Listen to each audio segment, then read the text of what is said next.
brothers, hello sisters, come on in here, come on in, come on in, come on in. Got something good to talk to you sisters about tonight. And brothers, you need to listen up. I got to tell these sisters something that's very, very important to them. Come on in, come on in, come on in. I see you, Woodard Smith. How you doing? How you doing? Come on in, brothers. Come on in, sisters. Come on, come on, come on, come on. We got a good show tonight. I'm not going to keep you long. I know some of you all have to get to some of y'all little shows that come on tonight. So come on in, come on in, come on in. Well, I'm here. I'm here, Miss Michelle Alexis Woodard Smith. Come on in, come on in, come on in, come on in, brothers. Come on in, sisters, so we can get to it. We're going to get to it shortly. Going to give a few more people opportunity to come in. I see Michelle John Hancock down there. Come on in, come on in, come on in, brothers. Come on in, sisters. Yes, yes, yes. My boy Genesis is bringing us in as he normally do. He be kicking it with his music. Come on in, come on in. You know how I'm feeling, my brothers and sisters? I'm feeling excellent. I'm feeling blessed with a twist of serenity. If you put me in bed rock, I'll be hanging with Fred. I'll be saying yabba dabba do. Come on in, come on in. Come on in to bed rock, brothers and sisters. Come on in, come on in. We're about to get to this content. Yes, yes, yes, yes, yes. Yeah, yeah, yeah, yeah. Get you all a bag of that bag of popcorn and sodas. How you doing, Sister Flo Harvey Martin? Thank you, sister. Thank you, sister. Sister Flo Harvey I'm getting tired talking. Sister Flo Harvey Martin. Let me tell you about this sister. This sister is very, very faithful. She be here basically all the time. Thank you so much, Sister Flo Harvey Martin. Go ahead, brother and sister, and get you a bag of popcorn and soda so we can enjoy this content for tonight. For those of you, this might be your first time looking at the broadcast. My name is Tony M. Toomer. I'm introducing myself. And what am I about? I'm about talking about relationships, my brother and sister. I talk about relationship from a biblical point of view. When I say biblical point of view, I talk about the origin of relationship. God had a unique relationship with the man Adam, a very unique relationship, and no woman was around. And then he put this sleep on Adam, and after he put the sleep on Adam, he reached into Adam's body. He got this rib out, he closed the wound, he stepped to the side, he formed this woman around this rib. And God had a unique relationship with the woman by herself. So if you notice it, my brother and sister, God did not have a relationship with the man and woman at the same time. He took time to have a relationship with the man over here and the woman over here. Then he brought the man and woman together. And when he brought the man and woman together, that man, Adam, said, bone of my bone, flesh of my flesh, I should call her woman because she came from man. With that said, how you doing, my sister, Rhonda Renee Toomer, and my mother, she's looking. How you all doing? How y'all doing? Now, my brother and sister, if you don't believe in the relationship between a man and a woman, I hope that you can get something out of this content. You don't have to leave. You can stay, and hopefully you can get something out of it. But if you really don't care about the relationship between a man and a woman, you know, hey, go ahead and get your bag of popcorn and soda, and, you know, we'll see you some other time. And with that said, we're about to jump into the content tonight. How you doing, Sister Cheryl Smith? Tonight's content is a man relationship with his woman.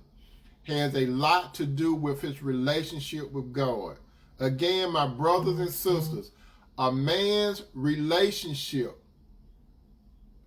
with his woman has a lot to do with his relationship with God. When I say a man's relationship with his woman, as you see, I'm showing that this man, he don't look at the woman as he owned her, but he look at this woman as she is a possession to him. She's a precious commodity to him. And when I say his woman, I didn't say his women. I said his woman, which is singular. I didn't say women, plural. His woman. When I say his woman, what do I mean by that? I mean a woman that this man is serious about, this man is committed to, and this man has reached the point where he's in a covenant relationship with this woman. This man have jumped 3 hurdles. He jumped over the serious hurdle, he jumped over the commitment hurdle, and he jumped over the final hurdle, which is a commitment. Not a commitment, but it's a covenant relationship. So if a man have jumped these 3 hurdles, sister, you need to understand this. It's just like a piece of pie. Let's say you cut the piece of pie into 3 parts, okay? So you got 1/3, 1/3, 1/3. Let's say 1/3 represents seriousness. Let's say that the other third represents commitment, and you eat both of those slices, but you still got that big piece right there, that one big piece. That is the commitment. I mean whoa, I'm so knocked out today, but I'm talking about the covenant part. So we got serious, commitment, and the covenant part. So it's just like anime, eat all the pie. You got to eat all the pie. Now, when we're going to eat all the pie, this is what we're going to get down to. Again, a man relationship with his mother. Oh, I let the bag out. Some people will watch, that's watching me right now, would think that if a man treat his mother in a certain way, that is an idea how a woman can gauge a man, how a woman will perceive that a man would treat her if he treat his mother in a certain way. Now, that is a partial truth, my brothers and sisters. How you doing, Sister Twilight? That's a partial truth, as it is written in John 19:26 through 27. Again, my brother and sister, take this down. John 19:26, 27. John 19:26, 27. Jesus is a good illustrator of how Jesus took care of his mother. If you all notice this, when Jesus was on the cross, Jesus had some brothers. Jesus had 4 brothers, and Jesus had some sisters. It said sister with an S on it, but it didn't say exactly how many. But Jesus had 4 brothers, and they're named in the Bible. While Jesus was on the cross, even at the point of death, Jesus still cared about his mother. And Jesus said this, when Jesus saw his mother there, she was right there at the cross, and the disciple whom he loved standing nearby, and the disciple that stood nearby Jesus, what the Bible referred to, it referring to John. That's the disciple that is called the beloved disciple. So it was John. All his other disciples have gone. They jumped ship. But John was there at the foot of the cross with some more ladies, and especially Jesus' mother. And this is what Jesus said to her. Woman, here is your son. He was referring to John. Woman, here is your son. And to the disciple, he's talking to John now, here is your mother. From that time, this disciple took into his home Jesus' mother. That's what Shell said. Yep, that is a true statement. Just watching how a man treat his mother or other women would be, yes, that's correct. But let me tell you this, my brother and sister. If you notice, Jesus cared for his mother to the end. He made sure that someone was going to take care of his mother. It makes you wonder this, my brother and sister. Why did Jesus not ask his brothers or his sister to take care of his mother? That's very interesting, ain't it? I can get deep into that, but we're not here for that. We're here for a man relationship with his mother have a lot to do with his relationship with God. Now, that little passage that I just read to you, however, that statement is true, but a real true thermostat that a woman should observe. This is what a woman should observe. Sister, you need to understand that first, the man must have knowledge. He must have knowledge. And where does this man get knowledge from? This man get knowledge, first of all, he has to set aside some time to be with God. A man, brothers, and a man's sister is not ready for a woman until he is prepared. No man coming to this world fully prepared. A man has to discover his purpose, and a man has to discover his gift. So a man has to know his purpose, and he has to discover his gift. Now this man has to get isolated time with God, not with a woman. If you notice this, my brothers and sisters, Jesus always made it a point to have some alone time with God. Sisters, this man that you're talking to right now, I'm talking to you, some of you single sisters. This man that you're talking to right now, remember you have to observe. Have you observed this man taking a long time to be with God? This is very important, sister. The man that you're talking to right now, talk to you single sister, if you're talking to someone, does this man devote time to God? If this man does not devote a lot of time to God, and even if he devotes a lot of time to you, this man is not equipped to love you how you need to be loved. He's not equipped. The reason why he's not equipped, because he don't know what love is. He know what he think love is, but he really don't know what love is. So, sister, first of all, does this man, and remember, I always say, my brother and sister, I said that a man need to follow in Jesus' footsteps, how Jesus cared for and loved the church.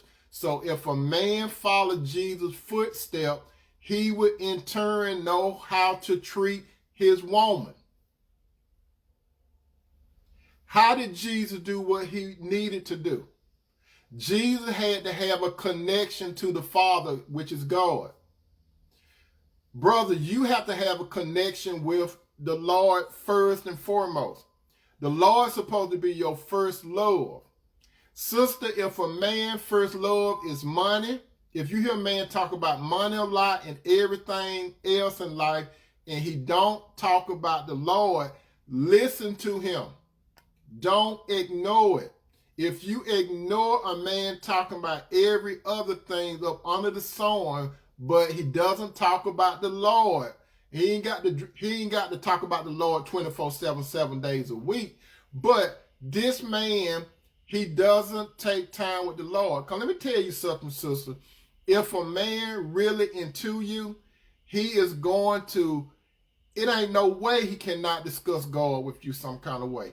Some way, and when I say talk to you about God, he don't wait till he get you in the bed and start using the Lord's name in vain, talk about, oh Lord, and all that kind of stuff. I'm not talking about that.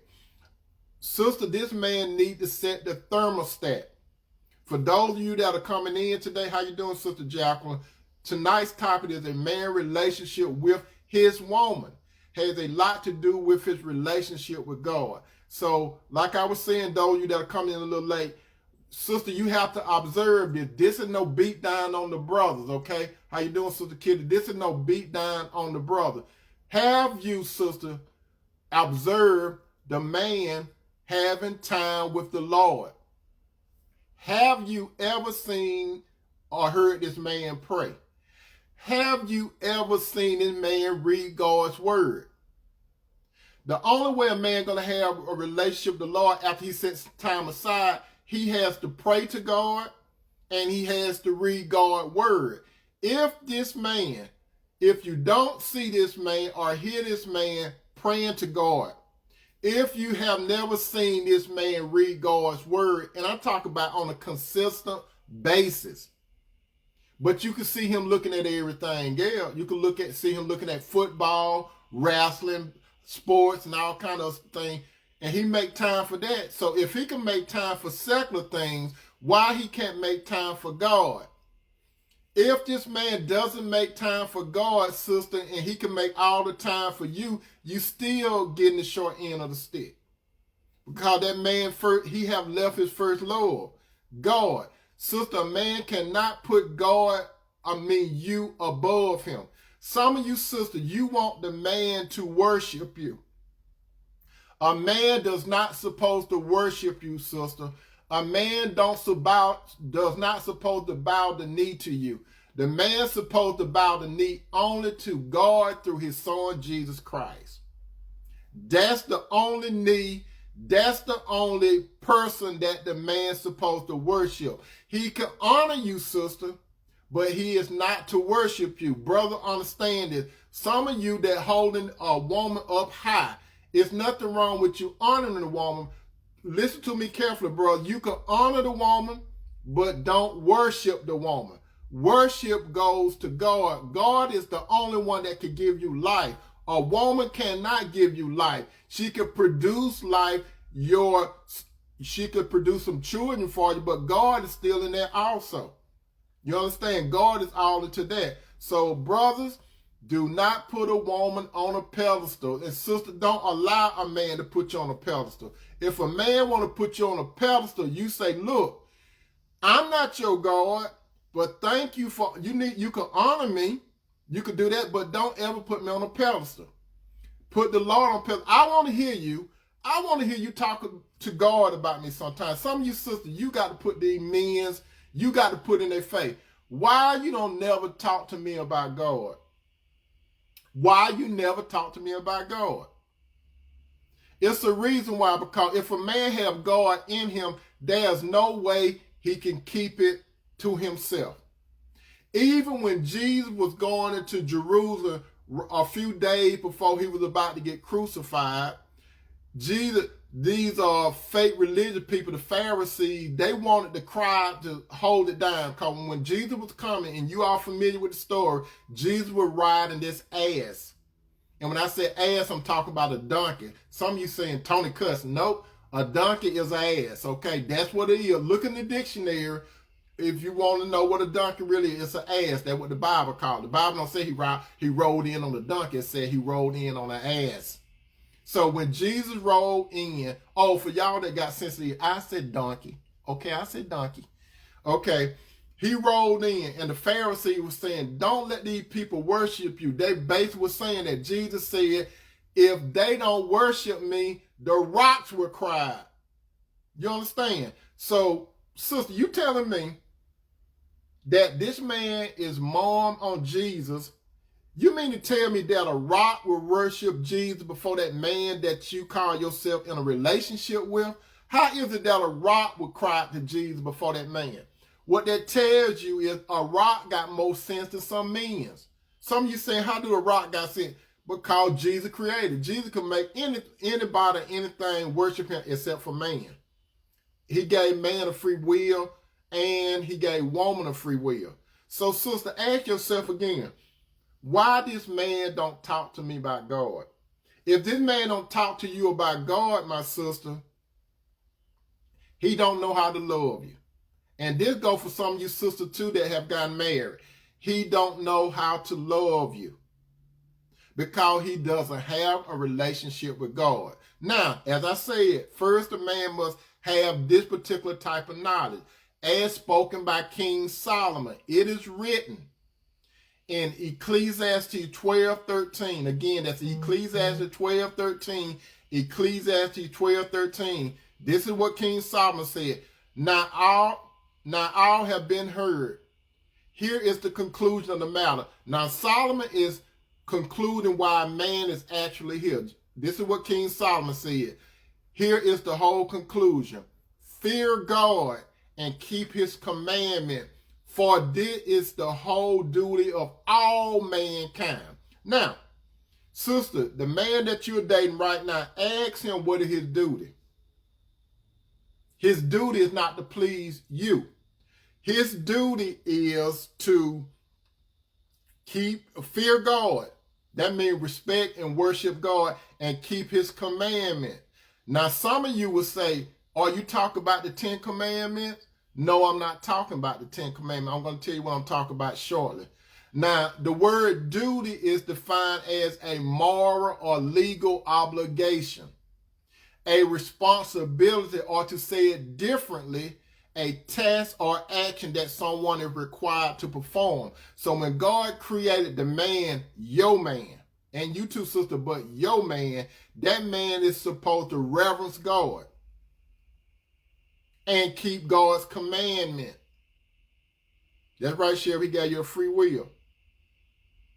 Now, when it comes to worshiping God, this man have to worship God on a spiritual level. What did God tell Nicodemus? Nicodemus came to to Jesus at night on the cloak of darkness. And Nicodemus said, you know what? It's something about you. And it was some of the Pharisees and stuff. They believed in Jesus. Nicodemus was one of them. Also, Nicodemus was one of them that helped bury Jesus in the tomb. Did you all know that? But Nicodemus came and talked to Jesus. And Jesus was trying to open up Nicodemus or expound to Nicodemus spiritual truths from fleshly truths. So if is your man spiritual, sister, if your man is spiritual, he'll understand a duty, what a duty means. And as I said, it's a legal obligation. Does your man understand what a duty is? Because if a man understands duty and he doing his duty towards God, he would do his duty as a husband to you.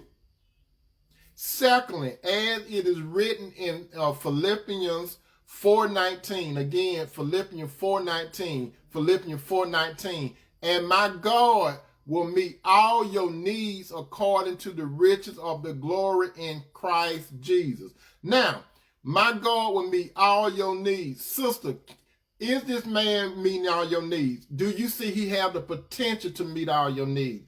If this man cannot fulfill your needs, you need to walk away from him. Thank you, Sister Sheriff. You need to walk away from him. Because how is a man to meet your needs? The only way he can meet all of your needs on a physical level, it goes back to his relationship with God, because God supplies his needs. That's how it's done. The man has to have that connection with God, because when God supplies that man's needs, in turn, that man will be able to help and supply your needs, not your wants. He will give you some want. As a matter of fact, this is what God did. Speaking of King Solomon, what I talked about King Solomon briefly in that first point that I made from Ecclesiastes. When God came to Solomon in a dream. How you doing, Sister Cheryl Ferguson? When the Lord came to Solomon in a dream, he asked King Solomon, what can I do for you? This is a key thing, sister. What can I do for you? When a man comes to you, what can I do for you? God came to King Solomon and said, what can I do for you? King Solomon asked God for wisdom. He did not ask the Lord for no money. Check this out, sister. King Solomon didn't ask the Lord for no money. He didn't ask the Lord for being popular. He didn't ask the Lord for no power. He didn't ask the Lord for nothing pertaining to this world. Solomon was focused on wisdom. Wisdom is the ability to see things from God's point of view. Sister, if you don't have a man that got wisdom, you are still subtracting from yourself. King Solomon asked the Lord for wisdom, and then what did the Lord say? The Lord said, since you did not ask me for riches, since you didn't ask me for a whole bunch of stuff pertaining to this life, the Lord gave Solomon stuff. You know why? Because he was focused on on God's purpose when he asked God for wisdom. So, sister, I'm going to give you a little test. No, I ain't going to give you no test. Test your man. Those are you single, sister, test your man tonight. You single, sister, ask him what if possible, if God came to him and asked him what can he do for him, you'll get a good indication where that man is at. If that man does not tell you wisdom, that man had missed the boat. If that man said, I want long life, I want riches, I want this, I want that. If that man, sister, test your man. If that man do not say wisdom, that man is not good for you. Because if that man asks God for wisdom, guess what God going to do? God going to give him other things. Test your man. especially those of you that not married yet, those of you that are married now, you can't even use this test on that guy. Also, some of you married sisters, that man that you married, he needs to have a relationship with the Lord. He needed more of a relationship with the Lord when it comes to a relationship with you, sister, before a single man. Because a single sister, she can avoid that going down the wrong road. But some of you sisters that are married, you made a bad judgment call.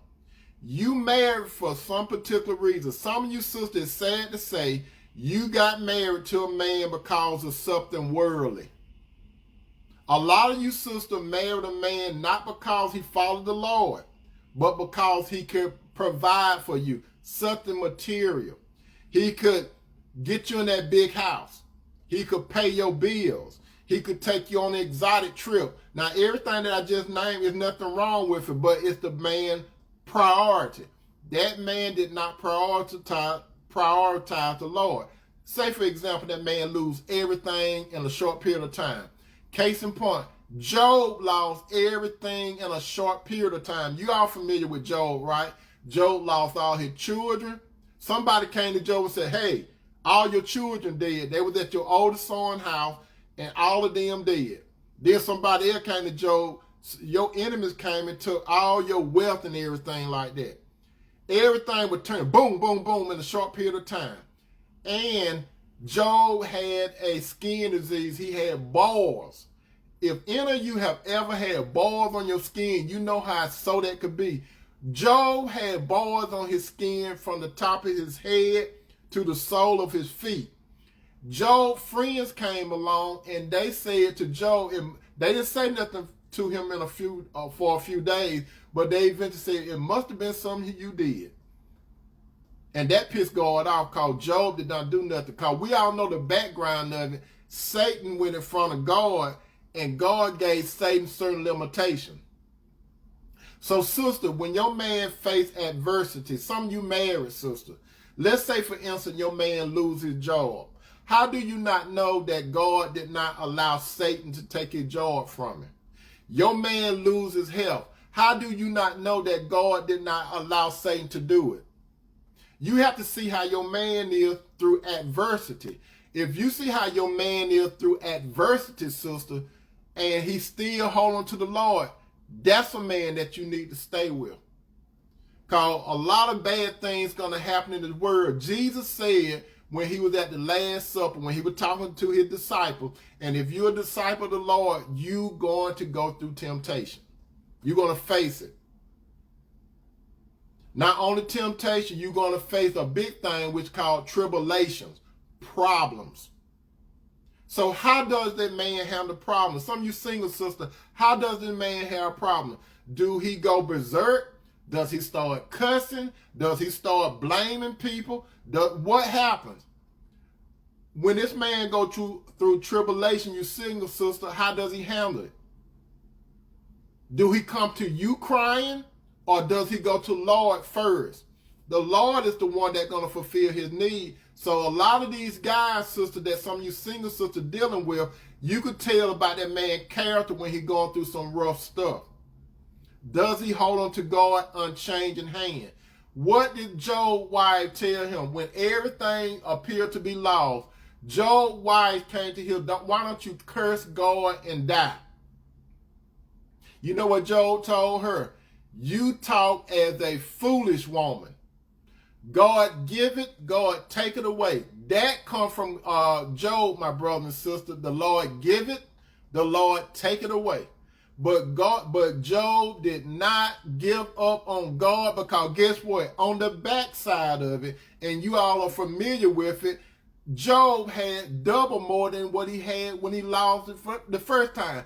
Job passed the test. The Lord fulfilled Job's need. He gave him more children. He gave him more wealth, better health and everything on the back end of it. So God still fulfilled the need. God fulfilled the need of you too, sister, through that man. So you need a man that can meet your needs. You understand? Thirdly, as it is written in Psalms 91:11. Again, as it is written in Psalm 91:11, Psalm 91:11. For he will order his angels to protect you wherever you go. You understand that, my brother and sister?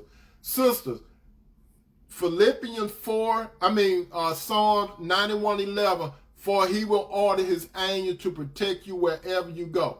Or do you not realize that, my brother and sister, if you are a follower of Christ, that he ordered his angels, not a angel, angels, plural. You can't see them, but they're around you. I don't want to scare none of you all tonight, so don't go to bed and keep the lights on, okay? Because some of you going to say, oh, I didn't know no angels. I don't want to see no angel because they'll scare me. They probably will shake you up if you see them walk around you. But my brothers and sisters, you got to understand that. How you doing, Sister India? God got angels around you. His word said in Psalm 91:11, for he will order his angel to protect you for whatever you do. Now, some of you will say, how you doing, Sister Deborah Scott? Some of you will say, well, if God angels around me, why this bad thing happen and why this bad thing happen? It could be like this. God could allow Satan to come where you at. Remember Satan watching you, my brothers. He's watching you, my sister. It's the same thing that God allowed Satan to do to Job. You will be tested. God tests you, my brothers and sisters, because he know that you can do it. He know that you will not give up on him. Yes, he will allow Satan to do some things. And yes, even though the Lord has some angels around you, the only way Satan going to get into you, God got to give him permission to get in on you.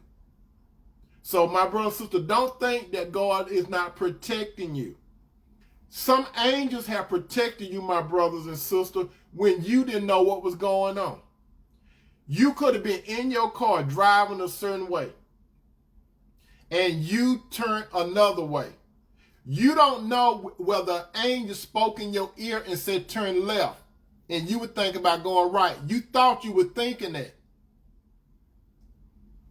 Oh, by the way, let me give you all a story. Let me tell you about angels and stuff. And as you know, my brother and sister, in Hebrews, it tells you basically that we have entertained angels unawarely. The key word I'm talking about now is protect, okay? We talk about protect, okay, sister? Now,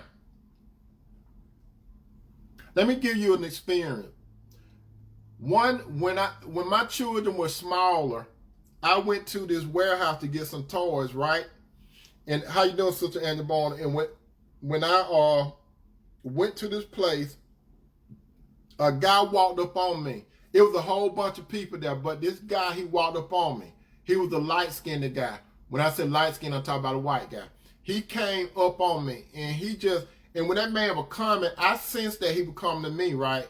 I didn't know him, he didn't know me. This man came up and started talking to me, and he knew a whole bunch about me. He was just talking, and I'm just listening to the man, right? And I felt real good about it. I was feeling awkward, but I was feeling good talking to this guy, right? So something got my attention, my brother, sister. Listen to what I'm saying. Something got my attention. I'm not crazy. Something got my attention. I looked to the left, right? And when I looked back, that man was gone. Another thing. I was in the store, a store, and this dark-skinned guy, that's right, Shara, Hebrew, we entertain angel all the way. I was in the store, and this dark-skinned guy, he walked up to me. I don't know him or nothing like this. And I'm not saying I'm perfect. I'm not saying that I don't sin. This black guy just walked up to me, my brother and sister, and he said, you are a man of God. And he said, I'm paraphrasing, he said, you're a man of God. And then he just turned away and walked away from me. And I was just thinking. And let me tell you this too. Before I met Cinderella, let me tell you all this. Listen to me carefully about angels. I was driving this one particular lady that I was dating at that time prior to Cinderella. So any of you want to go tell Cinderella this. But anyway, I was meeting this lady for lunch. So I was going to pick her up, right? I went to pick her up. And she was up in this building. She was looking down so she could see me coming, right? So when I pulled up to the front part of the building where she was at, she came down and she got in the car. She said, Tony, she said, where's that man that was on the passenger side? And I said, what man you talking about? She said, stop playing. You play too much. I said, what man are you talking about? And she was real serious about it. She said, a man was sitting on your passenger side. Listen to me, my brother and sister. A man was sitting on your passenger side, and I seen him when I was standing at the window. And let me tell you this, my brother and sister. So I was wondering about that. I thought she was going a little cuckoo for Cocoa Puff. So a few weeks later went by. So I was going to my place of employment at this particular place, right? So I pulled up, and I was about to park my car, right? When I was about to park my car, one of my coworkers, she was coming out, right? She was coming out, and then I parked my car and I got out, and she said, Tony, who was that man that was in the car with you? You see what I'm talking about, my brother? So she said, Tony, who was that man that was in the car with you? I said, what you talking about? She said, it was a man in your car when you came around the curve. It was a man sitting right by you when you parked. Now, where's the man at? And you know what that confirmed to me, my brother and sister? Angels, and it say Psalm 91:11, for he will order his angels to protect you. And let me tell you one more story. This ain't got nothing to do with me, my brother and sister. If you go to the Old Testament, Elijah, there was this camp, there were these enemies that was coming against Elijah. And you are familiar with Elijah, right? He was a prophet, right? And Elijah's servant went to Elijah and told him what was about to go down, right? Enemy was coming up against Elijah. And Elijah said basically, don't worry about them. Don't worry about them. God got it. God got it all together. And then this man, you see, he couldn't see, right? He could not see. So we talk about protection. And this man could not see. So you know what God did? God opened up his eyes. And when God opened up this man's eyes, it was a whole bunch of fiery angels all around the enemy. So what am I saying, my brother and sister? We are talking about protection. Speaking of protection, sister, is this man able to protect you? Is this man able to protect you? Does he have a relationship with the Lord? So if he have a relationship with the Lord, this man will keep God's commandment, because that's the whole duty of man. And this man, he will perform his duty as a man in a relationship with you. And remember, secondly, I was talking about, can he meet your needs? It goes back, does he have a relationship with God? And thirdly, can this man protect you? Do you have this feeling, sister, when you lay down at night? And especially you married, sister, when you, or those of you that are about to get married, do you feel, since you, sister, go by your emotion, do you feel when you lay down at night that this man will protect you? Have you ever seen a man, sister, those of you that have been married, have you ever seen a man before he go to bed, he go check the doors and everything? Do you have that kind of man in your life? I must say this. When I was living with my parents, my father, he's deceased now. My father, he will always go checking the doors. He will always come look in my brother in my room, and he will open the door and he will look at my brother in my room. Then he'll go to the next room. He'll open my sister down door. He'll look in there, and then he'll go back to bed. He did this constantly. Sister Jacqueline know what I'm talking about. These kind of guys, sister, these are the kind of guys that you need in your life. Will this man protect you? Test your man. When your man, some of you single sisters, test your man. Some of you single sisters, when you go to visit him, do he walk you out to your car? Do he call you to make sure you home? Or do he say, call me when you get home? Or does he go to sleep? When he come over to your house and he come in, let's say he come in. This is a test, sister. Say he come in. This is a test. When he come in, just open the door and walk away from it. Watch and see, does he shut the door and lock it? That's a test. Another test you sister can do. When these guys take you out, some of you single sister, and even some of you married sister, when this man take you out, and you all going to the restaurant, and you about to sit down, watch where he sit at. No man should sit where he can't protect you. A man that got sense, well, I'm not going to say sense, a man that got wisdom, he got knowledge. So this man got knowledge to know that we're living in an evil world, right? So when you sit down, this is a test. Does he position himself so he could watch the door? Not watch the door so he could see one of his girlfriends coming in. No. Does he position himself where he could see traffic going on? Because you see, when you are eating, sisters, you supposed to eat with peace. That man's supposed to be watching your back. You understand? He's supposed to be watching your back. Your back is to the restaurant door. When you, even such as simple as this, you are walking down the street. Do he allow you to walk on the outside? And when you talk about gentlemen, we're talking about protecting you. Or does he walk on the outside? That's a form of protection. Some of you sisters, you got a man that don't know his duties. He don't have no connection with God. Some of you sisters got a man that can't meet your needs because he can't meet his own needs. He's still staying with his mama or somebody else. And some of you sisters, you ain't even got a man that willing to protect you. You don't. So if this man got a relationship with God, he's gonna hit these points. And this is the final thing what this man gonna do. Listen to me.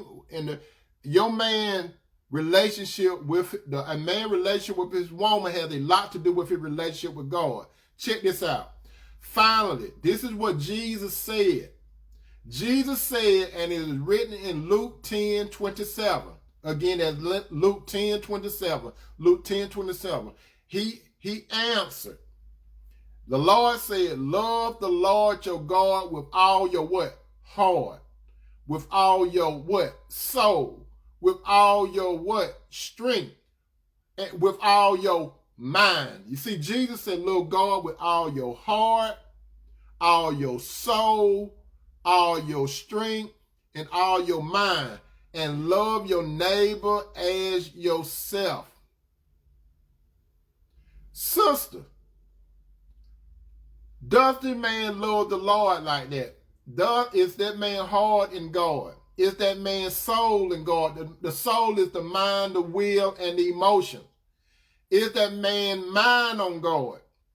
Mind. And I ain't talking about my mind, my mind is on the other side of town, or Georgia was always on my mind. I'm not talking about that. Is his mind on God?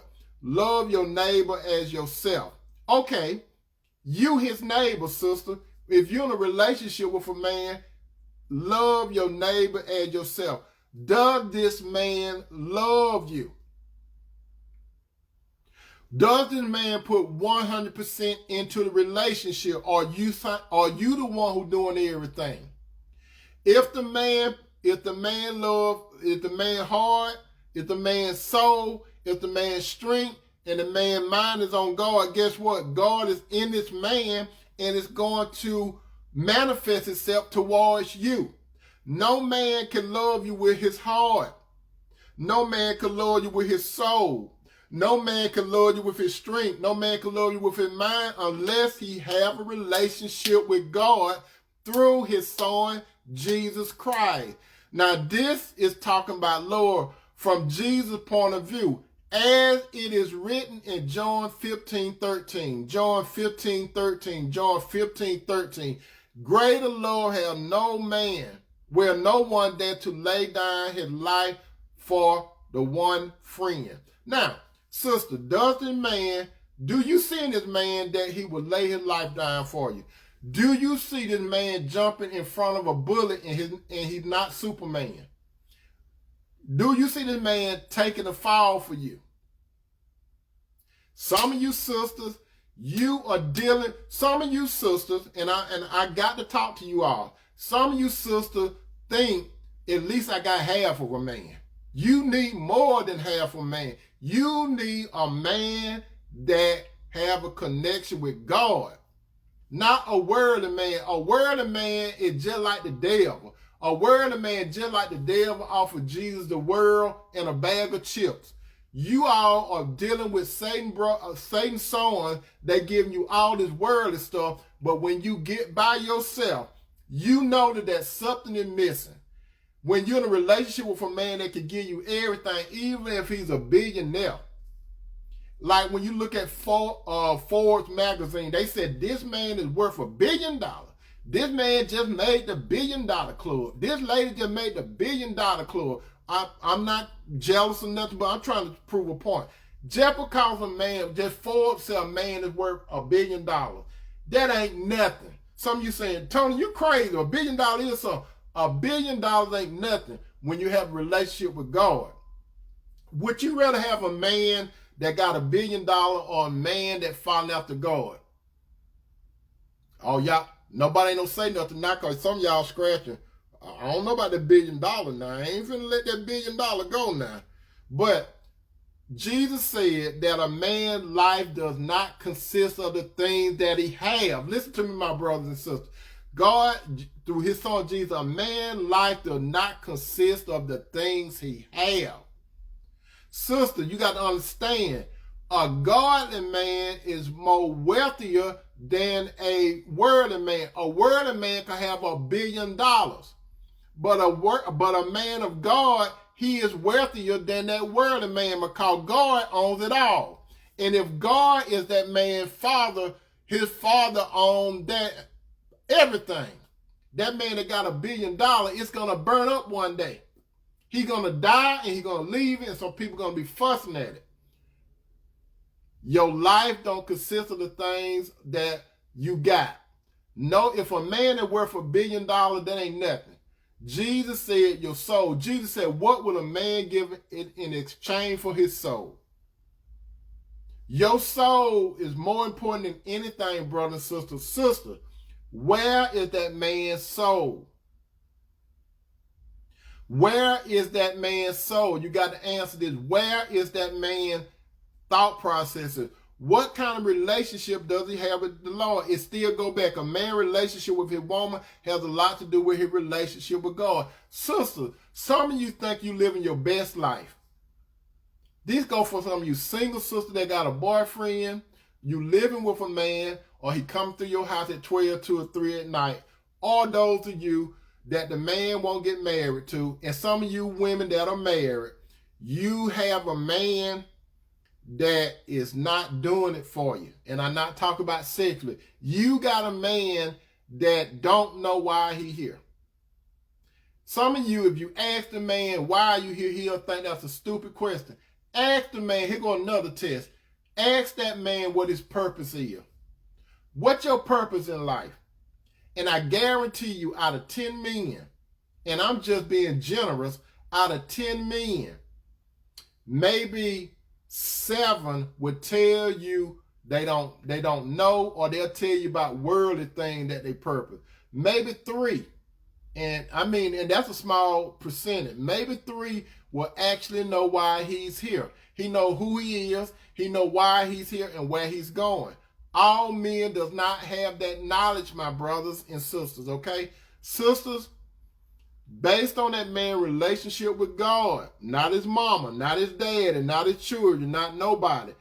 It's crucial that this man have a relationship with God so he can have a productive relationship with you. Your relationship is not going to grow. Your relationship is just like Clint Eastwood said, a man must know his limitations. So if this man don't have God, he got limitation. But when he got God, the sky is the limit. You understand? The sky is the limit. I'm telling you, sisters, don't shortchange yourself. Some of you know right now, some of you single sisters, you know something missing. Yes, he pay your bills. Yes, he get your hair done. Yes, he do this. Yes, he do that. But when you get by yourself, it's something that's knowing that you're on the inside. You feeling empty. It's something that he is not doing. You're trying to figure out what is it he doing. He treat me good. Some of you sisters say he treat me good whenever I need this. He's there and everything, but you still got this knowing thing that something missing. What is missing, sister, this man don't have a relationship with God. But he got a relationship, and it appears like everything going good. Because the Bible clearly say that the devil transformed himself into an angel of light. Do you think the Satan gonna come to you like they do in Hollywood and he have horns and stuff? No, because you're gonna run. If the Satan come to you like Freddy Krueger or Jason, you're gonna run. And hopefully you don't look back and trip up so they get you. Or the boogeyman. No. And you all remember that movie about the boogeyman? Now, what you say, you look in the mirror, what that is? The Candy Man. You say it 3 times. You scared of the Candy Man? Don't look for the Candy Man. Don't look for Jason. Don't look for Freddy Krueger. That's some of you sisters. You mess with the old guy, but you don't see it because they disguise. You sister need to go with a sheep. That's right, a sheep. God's sheep. You need a man. Not want a man. You need a man that going to love you. And this man will love you because if he got God in him, God going to generate love through that man. Sister, you don't know what love is unless you have a man of God to love you. He's not perfect. He might not look the best. He might not be a billionaire. But long this man could take care of himself, this man could take care of you. This man can take care of a possible family. This man know his duties. This man will protect you. And this man is going to lead you spiritually. This man going to be thinking about you consistently. He's going to be thinking about you more consistently than a man that got $1 billion. You see, a man that got $1 billion, all he do is going to throw some paper out there at you, and he think that's going to do it for you. Sister, a man can have $1 billion and give you a lot of it. He can give you $1 billion yourself. You're still not going to be happy.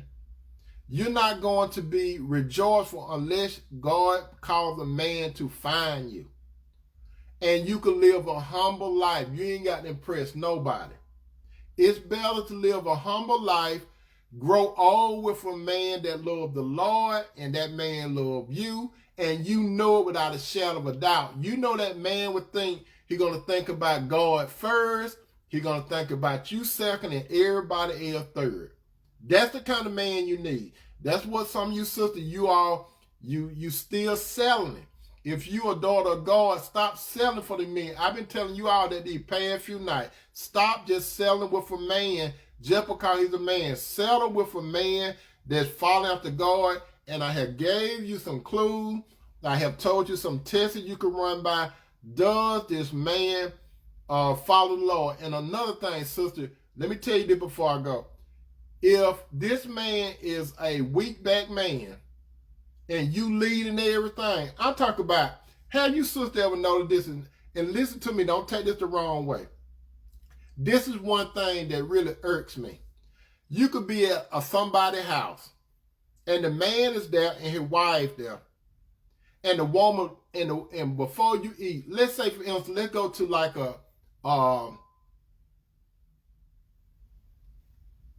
let's say something like Thanksgiving. You go to a person's house, right? You go to a person's house.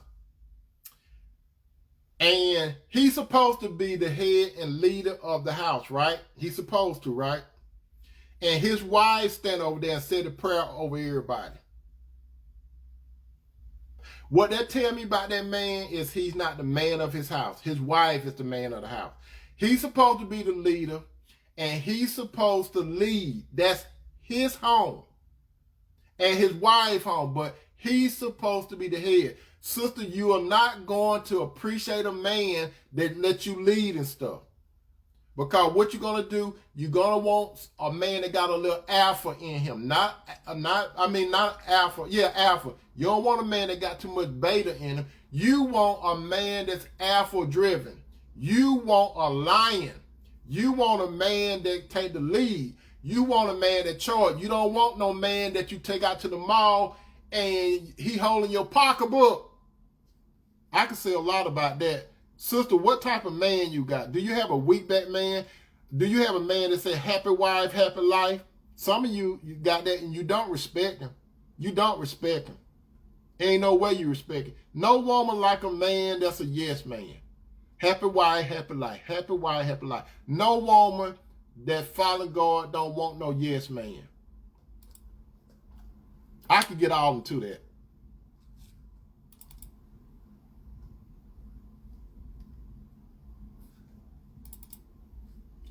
Guess what? I love you, brothers. I love you, sister. Thank you so much for being a part of this broadcast. A man relationship with a woman has a lot to do with a relationship with God. Sisters, what type of relationship this guy got with the Lord? If he don't have no relationship with the Lord, he can't fake it. Know the Lord for yourself, sister, and ask the Lord to give you discernment so you can see what kind of man you got. Don't waste your time with a man that don't spend his time with the Lord. Peace out.